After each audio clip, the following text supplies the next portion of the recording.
మనం గత వారం మాస్టర్ గారు చెప్పినటువంటి ముక్తి లేక ఆత్మజ్ఞానం కలగాలంటే మనకి 3 అంశాలు సమకూరాలి అని చెప్పారు.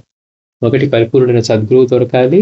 రెండవది ఆయన కృపకి మనం అర్హులం కావాలి. 3 ఆయన మన పూర్వజన్మ సంస్కారానికి అనుగుణమైన సాధనా మార్గాన్ని తెలిపేవారై ఉండాలి అని.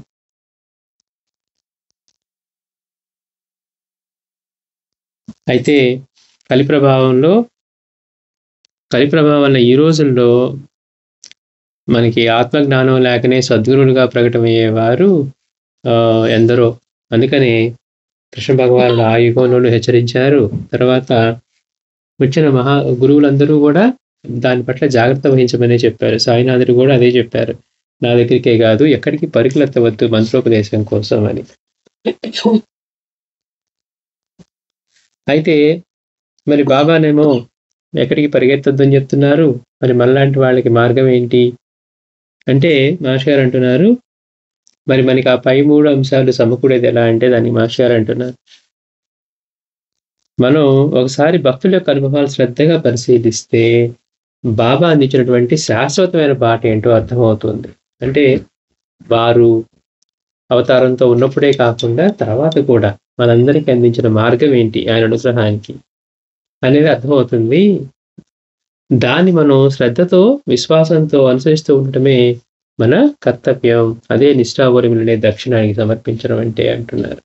బాబా అక్కడ ఉన్నప్పుడు ప్రత్యక్ష భక్తులతో ఏం చెప్పారు దాన్ని తెలుసుకొని దాన్ని మనం శ్రద్ధగా ఆచరిస్తూ విశ్వాసంతో అనుసరిస్తూ ఉండటమే మన కర్తవ్యం. అదే నిష్ఠావరములనే దక్షిణ ఆయనకి సమర్పించడం అంటే అంటున్నారు. అని మాస్టర్ చెప్తున్నారు, మనకి బాబా అందించిన బోధల్లో ప్రత్యక్ష భక్తులకు అందించిన బోధల్లో హేమాత్ పంత్ వ్రాసినటువంటి శ్రీ సాయి సత్యతలో దొరుకుతుంది అంటున్నారు. అది భక్తుల పాలిటి కల్పవృక్షం అయితే, అంటే మొదటి వెలువడిన గ్రంథం అది కనుక భక్తుల పాటి కల్పవృక్షం అనుకుంటే అందులోని 18వ అధ్యాయం ఆ కల్పవృక్షం యొక్క ఫలమనొచ్చు. ఎందుకని బాబా అంటున్నారు, ఈ ఒక్క సంఘటన గుర్తుంచుకొని అనుసరిస్తే చాలు, నీ జీవితం కూడా ఈ కలకండ వలె నిలువెల్లా అమృత తుల్యమవుతుంది అన్నారట. అయితే బాబా ప్రస్తుతించినటువంటి ఆ అద్భుతమైన లీల ఆ అధ్యాయంలోనే ఉన్నది. అంటే వారి ముఖ్య ఉపదేశం అదేనని మనకు ఆయనే సూచించారనమాట. సాటే ఒకసారి కొన్ని ఇబ్బందుల వల్ల షిరిడి వచ్చిన తర్వాత ఒక వారం రోజులు గురుచిత్ర పారాయణ చేస్తే బాబా ఆయనకి స్వప్న దర్శనం ఇచ్చి ఆ రోజు రాత్రే ఆయనే సద్గురువు అని, అంటే మనకి గురువు ఎవరో తెలియాలంటే శ్రీ గురుచిత్ర పారాయణ చేస్తే మనకి సద్గురు యొక్క దర్శనం అవుతుందన్నమాట. ఆయనే ఆయన సద్గురువు అని, ఆయన బోధించిన మార్గమే అతనికి శరణ్యమని ఆ పారాయణ తెలిపిందన్నమాట. అంటే మనం శ్రీ గురుచిత్ర పారాయణ చేసినప్పుడు మనకి ఎవరైతే దర్శనం ఇస్తారో వారే మన గురువు అని.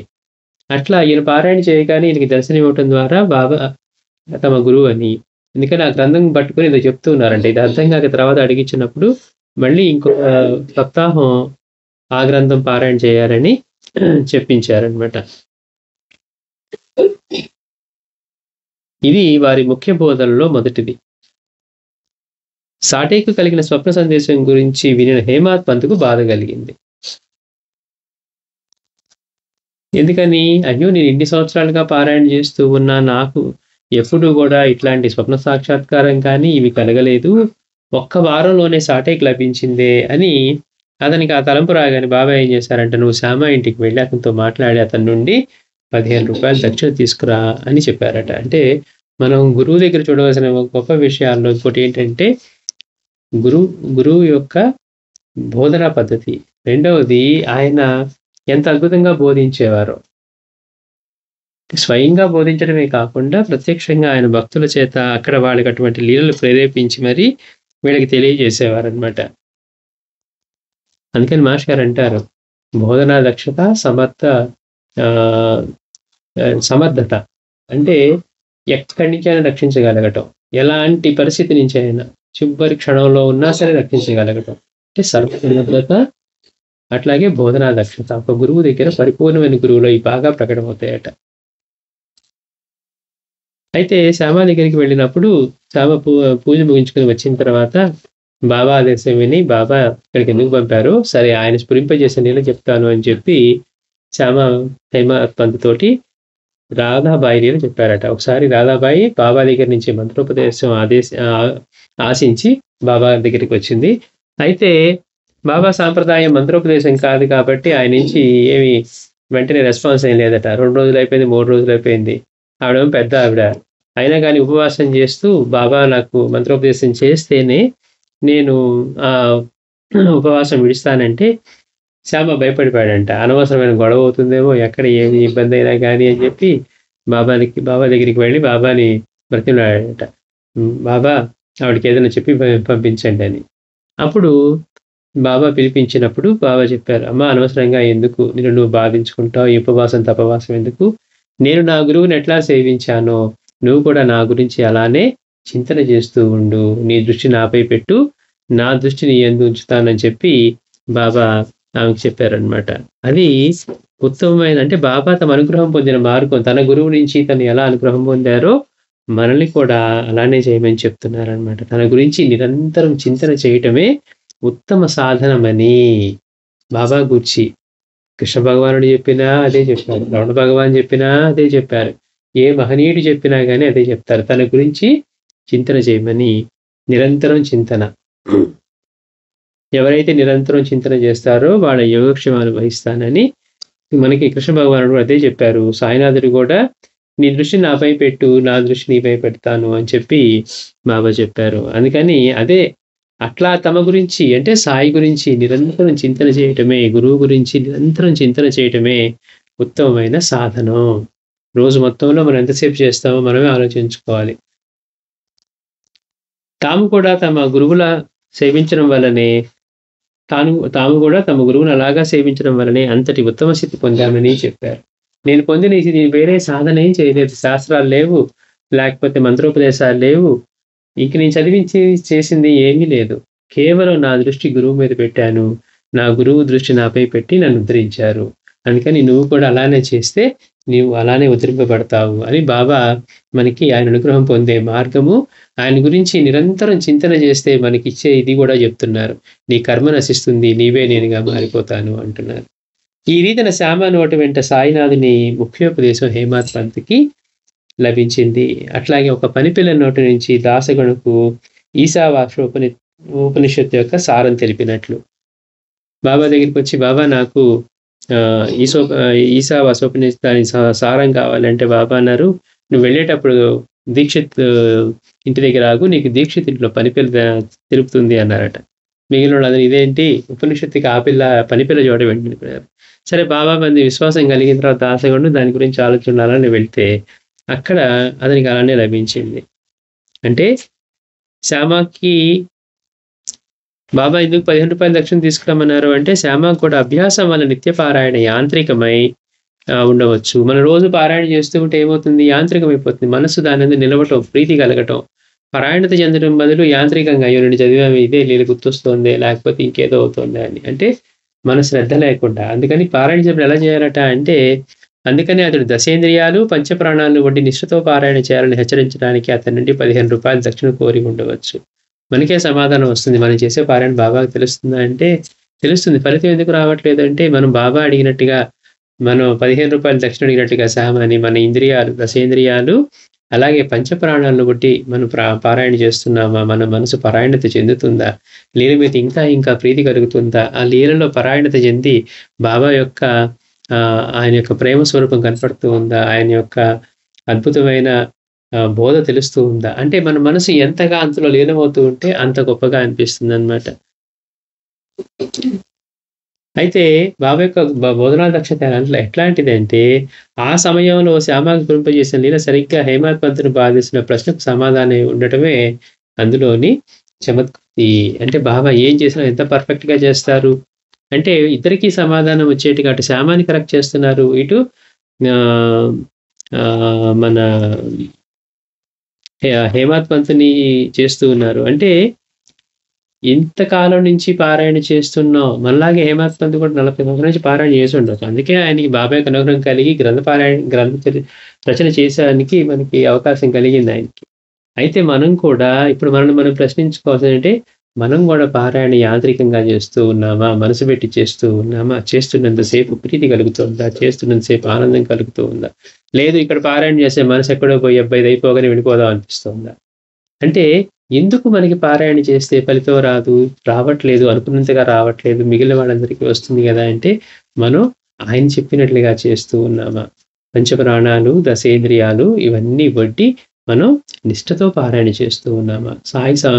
పటం ముందు కూర్చున్నామంటే ఆయన సమక్షంలో, ఆయన ప్రత్యక్ష సన్నిధిలో కూర్చున్నామని గుర్తుపెట్టుకొని పారాయణ చేస్తున్నామా? మనం పారాయణ చేసే గ్రంథం కూడా ఆయన అక్షర రూపం గుర్తుపెట్టుకొని చేస్తున్నామా? ఇవన్నీ కూడా మనం ఎంతగా గుర్తుపెట్టుకుంటే మనం అంత శ్రద్ధగా చేసుకోవటానికి మనకు ఉపయోగపడుతుంది. అంటే గురుభక్తిలో హేమాడ్ పంత్‌కు అతని సమక్షంలోనే సాటే తన స్వప్నోపదేశం గురించి చెప్పేలా ప్రేరేపించారు సాయి. వాళ్ళు లేనప్పుడు ఒక్కరే అడగొచ్చు కదా! అంటే వీళ్ళందరికీ కూడా సమాధానం కావాలి. అందుకని ఆ ప్రేరణ కూడా ఆయనే ఇచ్చారు. అట్లాగే యాంత్రికంగా భగవద్గీత వల్లిస్తున్న నాన్నను కరెక్ట్‌గా తద్వితి ప్రణిపాతైన గీతా శ్లోకాన్ని గురించి ప్రశ్నించి అతని హృదయంలోని జిజ్ఞాసను రేపినట్లుగా. అంటే చూడండి మరి బాబా మరి ఇంకెక్కడన్నా ఆపొచ్చు కదా! మాస్టర్ గారికి అదే అనిపించిందట. ఆయన ఎన్నో కష్టమైనవి ఉన్నాయి. అక్కడ ఆపి అడగొచ్చు కదా! కాదు కరెక్ట్‌గా ఎక్కడైతే తద్వితి ప్రణిపాతైన శ్లోకం మనసులో దాని గురించి అనుకుంటూ ఉన్నాడో, వల్లిస్తూ ఉన్నాడో అప్పుడే బాబా ఆపారట. అంటే ప్రతి ఒక్కటి ఆయనకి తెలుసు. మన మనసులో ఏం జరుగుతోంది, మనం ఏం ఆలోచిస్తున్నాం, మన లోపల ఏం చదువుతున్నాం, లేకపోతే అట్లా తెలిసి అయితే అందరికీ ఉపయోగపడేట్లుగా అంటే అంత గీత వల్లిస్తూ కూడా ఆయన ఎట్లాంటి వాడు అంటే మాస్టర్ గారు అంటారు వివిధ సాంప్రదాయాల్లో రాసినటువంటి భాష్యాలన్నీ చదువుకొని కూడా ద్వైతం, అద్వైతం, విశిష్టాద్వైతంలో ఇన్ని చదువుకొని కూడా తద్వితి ప్రణిపాతైన శ్లోకం చదువుకుంటూ కూడా గురువుని ఆశ్రయించి ఎలా సేవించాలో తెలియకుండానే చేస్తూ ఉన్నాడు. అంటే ఇక మరి మామూలుగా మనం వాళ్ళ దగ్గర వీళ్ళ దగ్గర చదువుకునే దగ్గర ఎలా ఉంటుంది? అందుకని అతనిలో కూడా అక్కడే ఆపి అతన్ని విద్యాహంకారాన్ని నశింపజేసి గురువుని పరిప్రశ్న ఎలా చేయాలి అనేది బాబా అక్కడ తెలిపారు. అందుకని వీటన్నిటికీ మూలం శ్రీ గురు చేత పారాయణ చేయడం అన్నది గుర్తించాలి. మాస్టర్ గారు అంటారు నా అనుభవం కూడా అలానే ఉంది. ఒకసారి 76లో మాస్టర్ గారు ఉత్తరప్రదేశ్‌లోని నైమిసారణ్యంలో శ్రీ శ్రీ ఆనందమయ్య అనే మహాత్మురాలి యొక్క భాగవత సప్తాహానికి వెళ్ళారట. వెళ్ళినప్పుడు అక్కడ అఖండానంద సరస్వతి అనే మహనీయులే నిత్యము భాగవత ప్రవచనం చేస్తూ ఉన్నారు. ఒకనాటి ప్రసంగంలో ఆయన ఏమన్నారు? సశరీరులైన మహనీయుడే జ్ఞానం ప్రసాదించగలడు కానీ సమాధి చెందిన వారు ఎంత గొప్పవారైనా ఐహికమైన లక్షణాలు మాత్రమే సమకూర్చగలరని చెప్పారు. అంటే ఆయన ఏమన్నారు? జ్ఞానం కావాలంటే సజీవంగా భౌతిక దేహంతో ఉన్న మహాత్ముడిని ఆశ్రయించాలి. మిగిలిన వాడు సమాధి చెందిన వాడిని ఆశ్రయిస్తే వాడు మనకి కష్టాలు అవి తొలగించి ఇవేనా ప్రసాదించగలరేమో కానీ జ్ఞానం అయితే కలగదు అన్నారట. మాస్టర్ గారి అనుభవం చూస్తేనేమో మొదటి దర్శనంలోనే బాబా సమాధి పద ఒక అపూర్వమైన అనుభవం కలిగింది, దివ్యమైన అనుభూతి. అందుకని సశరీరులైన మహనీయులు ఎందరిని చూసినా నాకు అటువంటి అనుభవం కలలేదు. తర్వాత మాస్టర్ గారు ఎంతో మంది కదా, కానీ బాబా దగ్గర కలిగిన అనుభవం మళ్ళీ ఎక్కడా కలగలేదు. మరి నాకు ఏం చేయాలో నాకే తెలియదు. అందువల్ల నాకు సందేహ నివృత్తిని కర్తవ్యం బోధించమని సాయినే ప్రార్థిస్తూ ఉన్నాను. ఇట్లా తర్వాత మాస్టర్ గారు షిరిడి వెళ్ళినప్పుడు అకస్మాత్తుగా పూణే వెళ్ళాలన్న ప్రేరణ కలిగింది. అనుకోని రీతిన అక్కడ శ్రీ గుళవణి మహారాజ్ అనే సిద్ధపురుషుని దర్శించడం జరిగింది. అప్పుడు ఆయన మాస్టర్ గారిని చూసానంట, ఓ సాయిబాబా కా బేటా ఆయా అని పలకరించారు. చూడండి, అంటే మాస్టర్ గారిని చూడటంతో ఆయన మాస్టర్ గారిని పేరు అడగలా ఏమడగలా, ఆయన ఏమన్నారట, ఓ సాయిబాబా కా బేటా ఆయా అన్నారట. అప్పుడు మాస్టర్ గారు సందేహం తెలిపారు. అంటే ఆత్మజ్ఞానానికి సశరీరులైన గురువులే కావాలా ఇలా చెప్పారు అంటే దానికి ఆయన ఆ సందేహం విని శ్రీ సాయిబాబా విషయంలో అది అట్టి శంకకు తావే లేదు. ఆయన సాక్షాత్తు దత్తాత్రేయుని అవతారమే కానీ సామాన్య సిద్ధ పురుషుడు కాదు. ఆయన మహాసమాధి చెందాక కూడా ఎందరికో భౌతికంగా దర్శనమిస్తూ ఉద్ధరిస్తున్నారు. నీవు నడుస్తున్న బాట మంచిదే, ఆ మార్గాన్ని పో అన్నారు. అప్పటికే నేను మాస్టర్ గారు సాయిలీలను సేకరిస్తూ ఉన్నారట. వాటిలో కుశాబు అనే భక్తుల అనుభవం ఒకటి. అతడు మొదట దత్త మహారాజ్ అనే సాధువుని ఆశ్రయించాడు. వారి వద్ద చిల్లర మహిమలను ప్రదర్శించడం నేర్చాడు. ఆయన దగ్గర నేర్చుకున్న తర్వాత ఆయన ఆదేశం ప్రకారం అతడు సాయిని దర్శించాడు. అంటే తర్వాత ఏమైంది, ఈ చిల్లర ప్రదర్శన చూసి కొంతమంది ఆకర్షితులై వచ్చారు. కొంతమంది ఆయన గురించి తిట్టుకుంటూ ఉంటే వాళ్ళని కూడా దండించడానికి ఆయన మంత్రం నేర్పమని ఈ దత్త మహారాజుని అడిగారట. ఆయనకి అర్థమైపోయి నేను భరించగలవాడిని నేను కాదు, నువ్వు సాయినాథుడి దగ్గరికి వెళ్ళమంటే అక్కడికి వెళ్ళారట.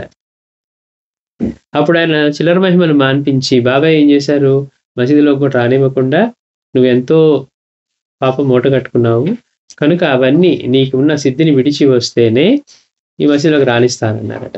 అందుకని మసీదులో కూడా రానివ్వకుండా తర్వాత అతన్ని సంస్కరించి బాబా ఏం చేశారు, ఆ పాపక్షాళనకు సద్గురు యొక్క అనుగ్రహానికి ఏకైక సాధనమైన శ్రీ గురు చరిత్రను 108 సార్లు పారాయణ చేయించారు. అంటే మన పాపక్షాళన జరగాలంటే శ్రీ గురు చరిత్ర పారాయణ అంత అవసరం. ఎందుకంటే అది బాబా సూచించింది కనుక. బాబాకి ఎన్నో తెలుసు, ఎన్నో గ్రంథాలు తెలుసు, జ్ఞానేశ్వరి తెలుసు, భగవద్గీత తెలుసు, భాగవతం తెలుసు, ఇంకో గ్రంథం తెలుసు. ఇవన్నీ తెలిసి కూడా రామ విజయం, బాబా ఇన్ని గ్రంథాలు తెలిసినా కానీ ఆయన కేవలం శ్రీ గురు చరిత్రని ఉషాబోచేత 108 ఎవరినైతే మసీదులో కూడా రానివ్వకుండా గొడవ చేశారో బాబా అరిచి చంపేస్తానని, అట్లాంటిది 108 పారాయణ చేయించి ఆయన అనుగ్రహించారంట. అందుకని అది తెలిసిన నాటి నుండి ఆ గ్రంథం చదవాలని ఉన్నదని, నాకు తెలిసిన భాషలో అది లభించలేదని చెప్పగా మాస్టర్ గారు చెప్పారట నాకు కూడా ఆ గ్రంథం చదవాలని ఉంది అని. అనగా గుణముని మహారాజు అంటే ఆయన ఆ గ్రంథం ప్రసాదించారు. ఈయనెవరు, టెంపే స్వామి యొక్క ప్రత్యక్ష భక్తుడు, యొక్క ప్రత్యక్ష భక్తుడు, శిష్యుడు అనమాట. అది వారి గురుదేవులైన శ్రీ వాసుదేవానంద సరస్వతి స్వామి సంస్కృతంలో అనువదించిన సంహిత ఆయన గురు ద్విసాహస్య గురు చరిత్ర ఆ గ్రంథం ఇచ్చారట. అట్లా మాస్టర్ తిరిగి ఇల్లు చేరి ఆ గ్రంథ పారాయణ చేయసాగారు. ఒక పారాయణ ముగిసిన రాత్రి స్వప్నంలో శ్రీ సాయి ప్రథమంగా నాకు దర్శనమిచ్చారు. అక్కడేమో దివ్యమైన అనుభూతి ఇచ్చారు. ఇక్కడ శ్రీ గురు చరిత్ర పారాయణ చేసిన తర్వాత మాస్టర్ గారికి సాయినాథుడు స్వప్న దర్శనం ఇచ్చారట ప్రప్రథమంగా. అంటే శ్రీ గురు చరిత్ర పారాయణ చేస్తే గానీ మాస్టర్ గారికి ఆయన దర్శనం ఇవ్వలేదు. నేను పాదాభివందనం చేయగానే ఆయన నన్ను కౌగిలించుకొని, నీకు గురువు దొరకలేదు ఎందుకు బాధపడతావు అంటే, ప్రత్యక్ష గురువు ఉండాలా అక్కర్లేదా, ఆయనేమో ఇట్లా చెప్తున్నారనే ప్రశ్న ఉంది కదా మాస్టర్ గారికి, అందుకని నీకు గురువు దొరకలేదని ఎందుకు బాధపడతావు, నేనున్నాను కదా అని ముమ్మారు పలికి నా వీపు తల ప్రేమగా నిమిరారు. ఇప్పుడు తిరిగి ఆలోచించుకుంటే పై 2 నీళ్ళకు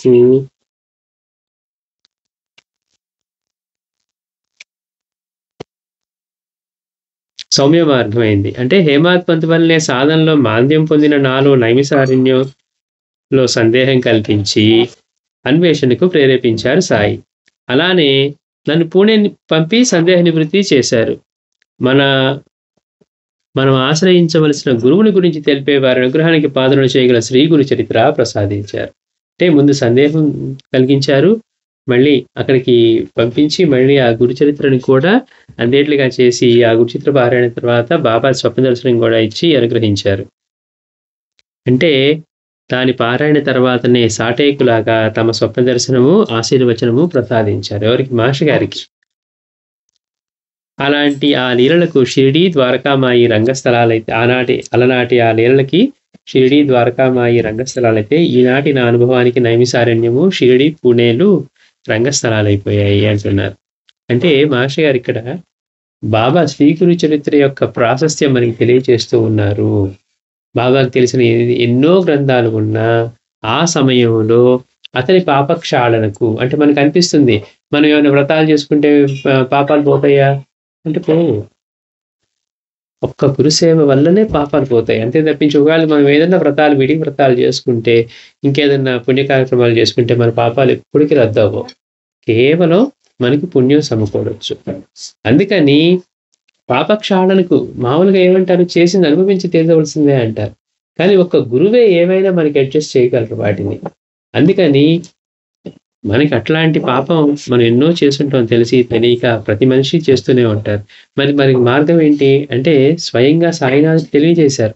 అయితే మనకి అంత శ్రద్ధ ఉండి మనం చేసుకుంటున్నా, అయ్యో ఎన్నున్నాయో తెలియదు, ఏం చేసామో తెలియదు, ఇక ముందు కూడా అలాంటివి ఉండకూడదు, మనకి గురువు యొక్క అనుగ్రహం కలగాలి, ఆయన దర్శనం కలగాలి అని మనం అట్లా శ్రీ గురు చరిత్ర పారాయణ చేస్తూ ఉన్నామా అనేది మనమే ప్రశ్నించుకోవాలంటే, మనకి మార్గం తెలియనప్పుడు మార్గం తెలియదు అనుకుంటాం, తెలిసిన తర్వాత దాన్ని మనం ఆ మార్గాన్ని అనుసరించి అనుగ్రహాన్ని పొందుతున్నామా. సాయి ప్రసాదించిన ఈ అద్భుతమైన అనుభవాన్ని పరిశీలిస్తే ఒక్క విషయం స్పష్టమవుతుంది అంటారు మాస్టర్ గారు. మన పూర్వజన్మ సంస్కారానికి తగిన పూర్వుడైన గురువు ఎవరో మనకి తెలపడానికి కానీ, వారి అనుగ్రహానికి పాత్రలుగా మనను తీర్చిదిద్దడానికి కానీ శ్రీ గురు చరిత్ర అత్యావశ్యకమని, అద్వితీయమని అర్థమవుతుంది. అంటే మనకి మన గురువెవరో తెలియాలన్నా, మన సంస్కారానికి తగిన గురువెవరో తెలియాలన్నా కూడా శ్రీ గురు చరిత్ర అత్యావశ్యకమని, అద్వితీయమని అర్థమవుతుంది.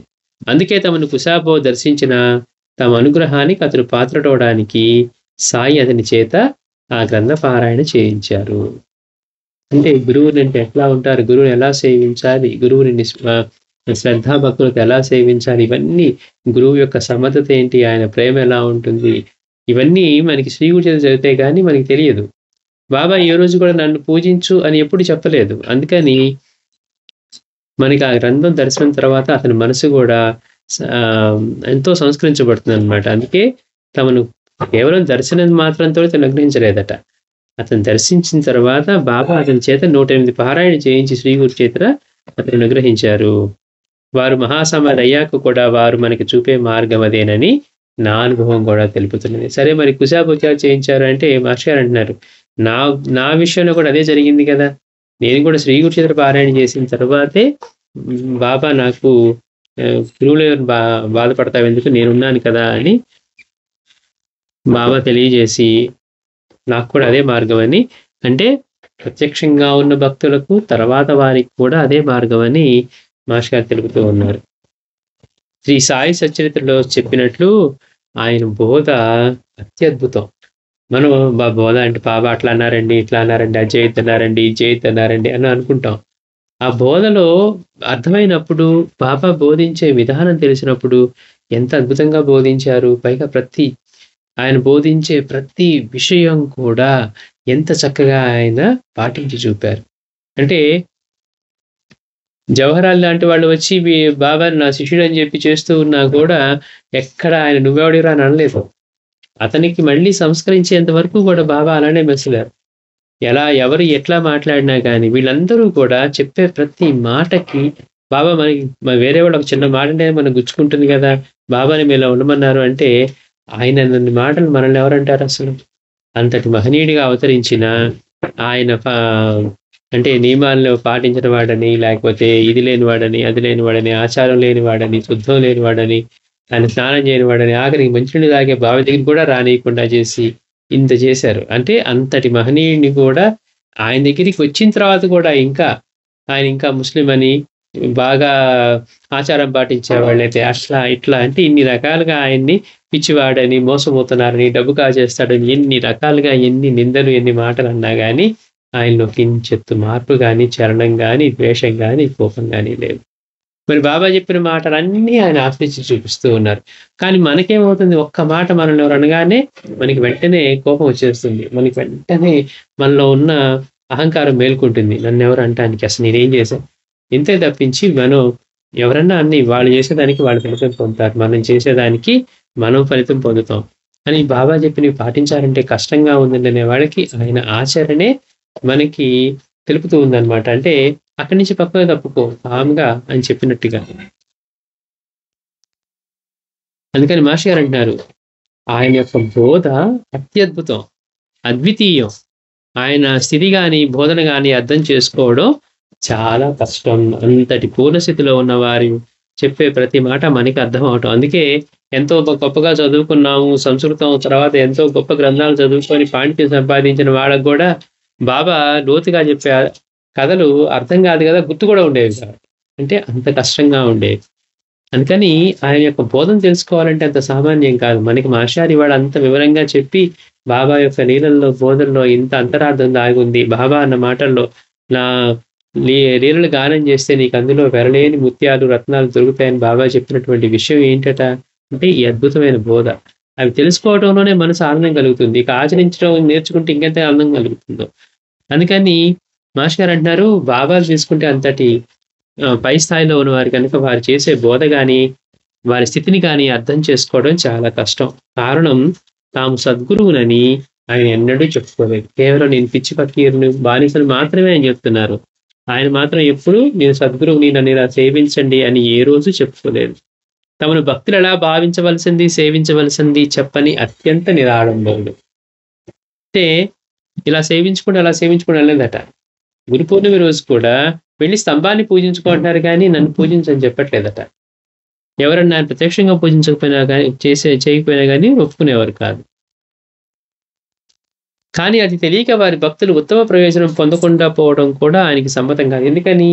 ఆయన ప్రత్యక్షంగా వచ్చిందే ఆ భక్తుల్ని అనుగ్రహించడానికి. అందుకని ఆయన వచ్చి ఉన్నా కానీ ఆయన్ని వినియోగించకుండా, ఆయన నుంచి లాభపడకుండా, మేలు పొందకుండా, ప్రయోజనం పొందకుండా ఉండటం పొందకుండా ఉంటే ఆయనకి సమ్మతం కాదు. అందుకే ఆ విషయాలు వారికి తెలియగలందుకే శ్రీ గురు చరిత్ర పారాయణ విధించారు. గురువుని ఎలా సేవించాలి. ఇప్పుడు మనం చూద్దాం. గురువు ఒక మాట చెప్పిన తర్వాత మళ్ళీ దానికి ఎదురే ఉండదు.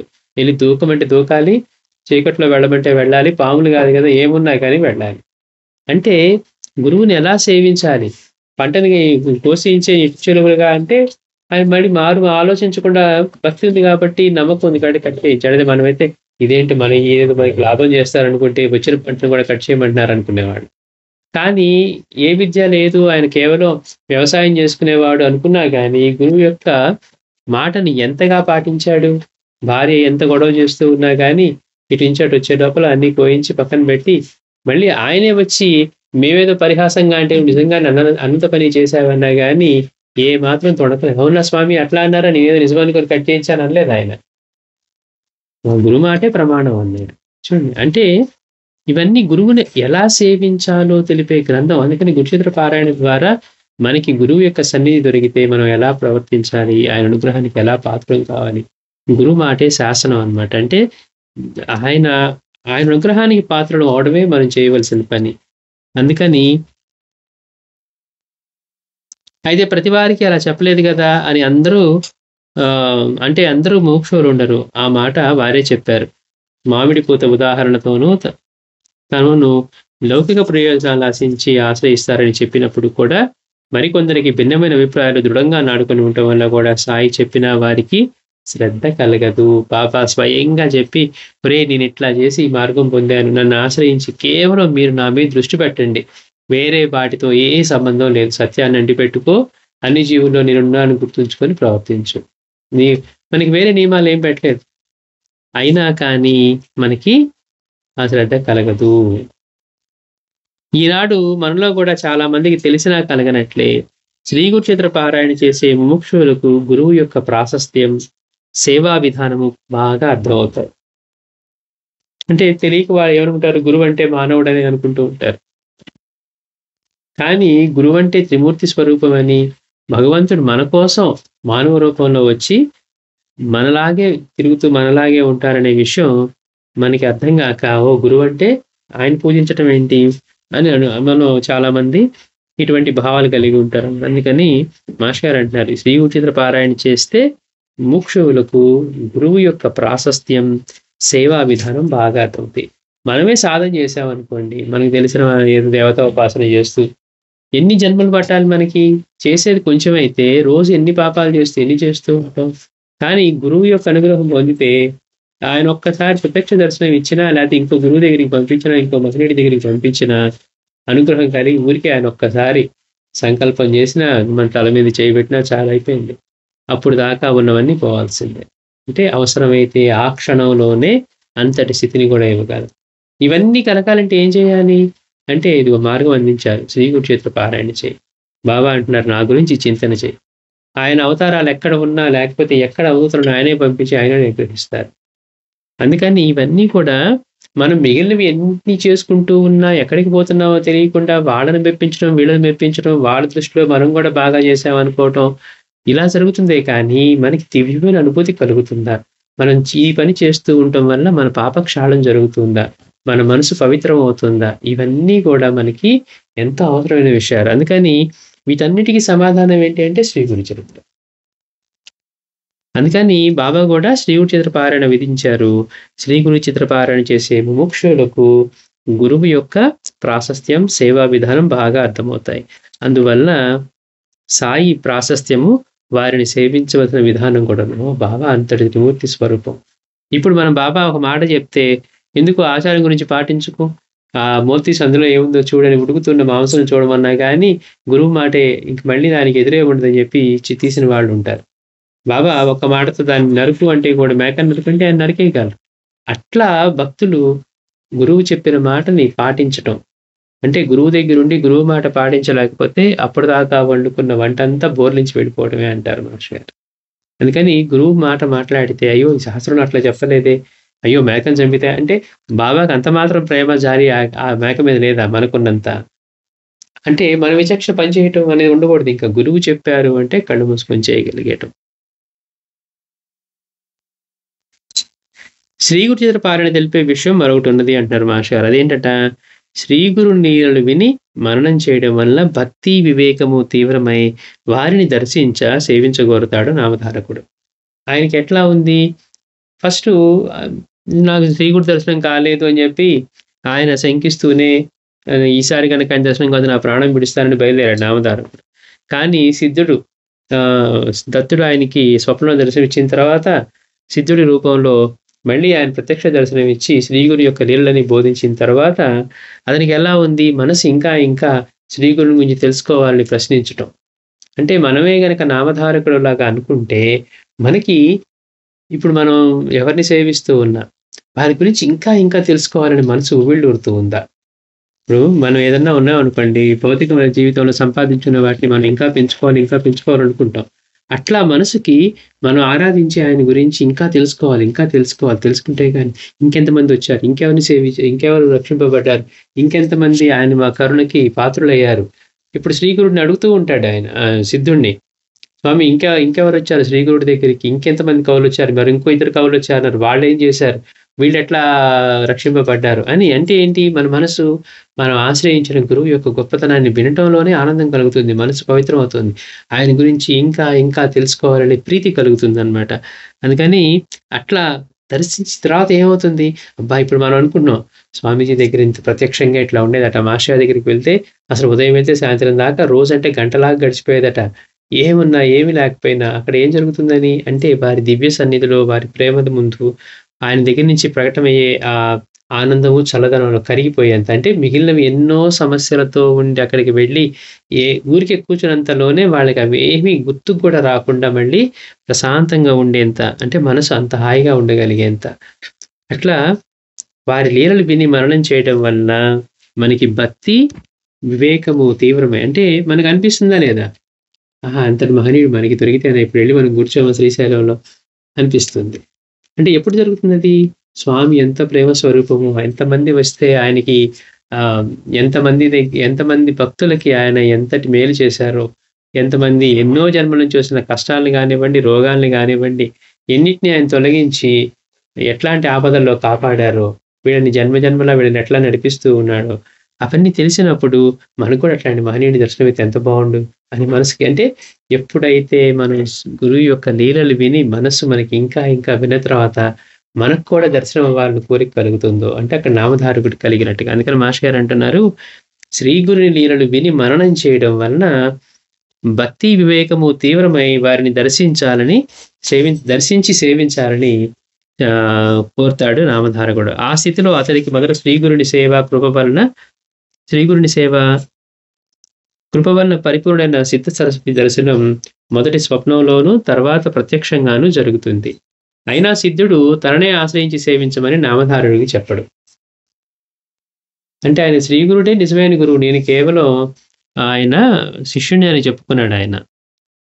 అంటే శ్రీగురు లీలా శ్రవణం చేయించి నామధారక హృదయాన్ని గురులీలా తరంగిణిగా మార్చి శ్రీగురు చేత పారాయణ నిరంతరం చేస్తూ శ్రీగురు ధ్యాన తత్పరుడు గమ్మంటాడు. ఆయన కూడా అదే చెప్పారు, ఇదిగో నేను ఆయన పాదాలపైన స్థిరంగా భక్తిని ఇవ్వడానికి నేను ఈ శ్రీగురు చేతను కూర్చాను, అదే నేను పారాయణ చేసుకుంటాను అని చెప్పి ఈ నామధారకుడిని కూడా అదే చేసి శ్రీగురు ధ్యాన తత్పరుడు గమ్మంటారు. అంటే నాటికే శ్రీగుడు అంతర్ధానం చెందినా కూడా ఆయననే సేవించమని సిద్ధుడు చెప్పినందువల్ల శ్రీ సాయి మహాసమాధి చెందినా కూడా ఆయనను మనం సేవించాలని మనకి ఈ బోధ జరుగుతూ ఉన్నది.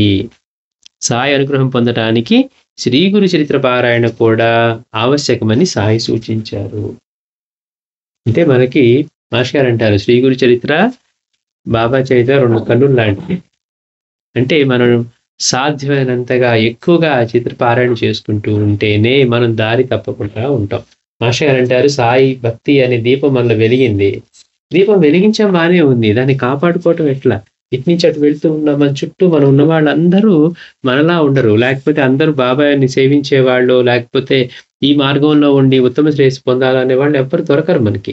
మనకి ఎంతసేపు ఎట్లా దొరుకుతారు? ఈ లోకంలో ఇంకా ఏం సంపాదించాలి? ఇంకా ఎట్లా సంపాదించాలి? లేకపోతే ఏ విధంగా బతకాలని చెప్పేవాళ్ళే కానీ, మనకేదో అదృష్టం కొద్దీ మాస్టర్ గారంటారు, ఆ గురుభక్తి అనే దీపం వెలిగించుకున్న తర్వాత దాన్ని కాపాడుకోవటం మన చేతిలో ఉంది. ఎట్లా అయితే ఒక దీపం ఇటు నుంచి అటు ఈ ఇంట్లోంచి ఆ ఇంట్లోకి పక్కకి తీసుకువెళ్ళాలంటే, గాలొస్తుంటే ఏం చేస్తాం? మన చేతులు పెట్టి ఎట్లా గాలి తగలకుండా, దానికి సోకకుండా దీపం ఆరిపోకుండా వెళ్తుందో, మనలో ఉన్న భక్తి కూడా అలా పోకుండా ఉండాలంటే, మనం నిరంతరం ఈ శ్రీ గురు చరిత్ర అట్లాగే ఇవి చేస్తూ మనకి అవకాశం ఉన్నప్పుడల్లా మనం పారాయణ చేసుకోవటం, మననం చేసుకోవటం, జరిగే చోటికి వెళ్ళటం, ఇవన్నీ వింటూ ఉంటే మన మనసు గూడా ఇవి చేయటం వల్ల మన భక్తి, వివేకము 2 కూడా తీవ్రమవుతాయి. లేకపోతే ఏమవుతుంది? అంతకుముందు వినేవాళ్ళం, ఈ మధ్య కుదరట్లేదు, ఈ మధ్య దాని మీద ప్రీతి కలగట్లేదు అనిపిస్తుంది. ఎందుకని? సమాజంలో మన చుట్టూ మనల్ని పక్కకి లాగేసేవే 99% ఉంటాయి. మనల్ని భక్తిలోకి లాగేవి ఎక్కడా ఉండవు. అంటే మనకి నిజమైన శ్రేయస్సుని కలిగించేవి పక్కనుండవు. అందుకనే మాస్టర్ గారన్నారు, సత్సంగం అనేది అంత సామాన్యంగా దొరికేది కాదు. మనం దాన్ని ఒక తోటలాగా పెంచుకోవాలి అని. ఎందుకని? అది ఎక్కడ పడితే అక్కడ దొరకదు. ఈ కాలంలో దొరకటం ఇంకా కష్టం. కనుక ఎక్కడ గురువు యొక్క లీలా శ్రవణం జరుగుతూ ఉందో, ఎక్కడ పారాయణ జరుగుతూ ఉందో అక్కడికి వెళ్లి వినడం, మననం చేయడం వల్ల మన భక్తి, వివేకము 2 తీవ్రమై వారిని ఇంకా త్వరగా దర్శించాలప్ప, ఆయన దర్శనమిస్తే బావుండు అనే కోరిక మనసుకు కలుగుతుంది. అందుకని శ్రీ గురు చేతిలో కూడా సిద్ధుడు దర్శనమిచ్చి లీలాశ్రవణం చేయించిన తర్వాత కూడా నేను మిగిలిన లోకాల్లో కూడా ఆయన సంచరిస్తున్నానని ఆయన స్థితి అంతా తెలిపినా గానీ, నువ్వు నన్ను ఆశ్రయించు చాలని చెప్పలా. ఆయనకి నువ్వు శ్రీ గురుణ్ణే ఆశ్రయించు. ఆయన అంతర్ధానం అయ్యాక కూడా నువ్వు శ్రీ గురునే ఆశ్రయించు. దానికి సాధనంగా ఇదిగో ఈ శ్రీ గురు చేతిలో కూర్చోనని చెప్పి శ్రీ గురు చరిత్ర ఇచ్చారు. అట్లాగే మనకి ఇది కూడా మనం కూడా అట్లానే మనం సాయిని సేవించాలనే మనకి బోధ జరుగుతున్నది. అంటే బాబా యొక్క అనుగ్రహం పొందటానికి శ్రీ గురు చరిత్ర పారాయణ కూడా ఆవశ్యకమని సాయి సూచించారు. శ్రీ సాయి సత్యచరిత్రకు రాసిన తొలి పలుకులో ఆ గ్రంథం ఆధునిక గురు చరిత్ర అని చెప్పదగి ఉన్నదని తెలపడం కూడా ఈ 2 పవిత్ర గ్రంథాలకు గల సన్నిహిత సంబంధాన్నే తెలుపుతుంది. మళ్ళీ వచ్చేవారు దీని గురించి చెప్పుకుందాం. శ్రీ సచిదానంద సద్గురు సాయినాథ్ మహారాజ్ కీ జై.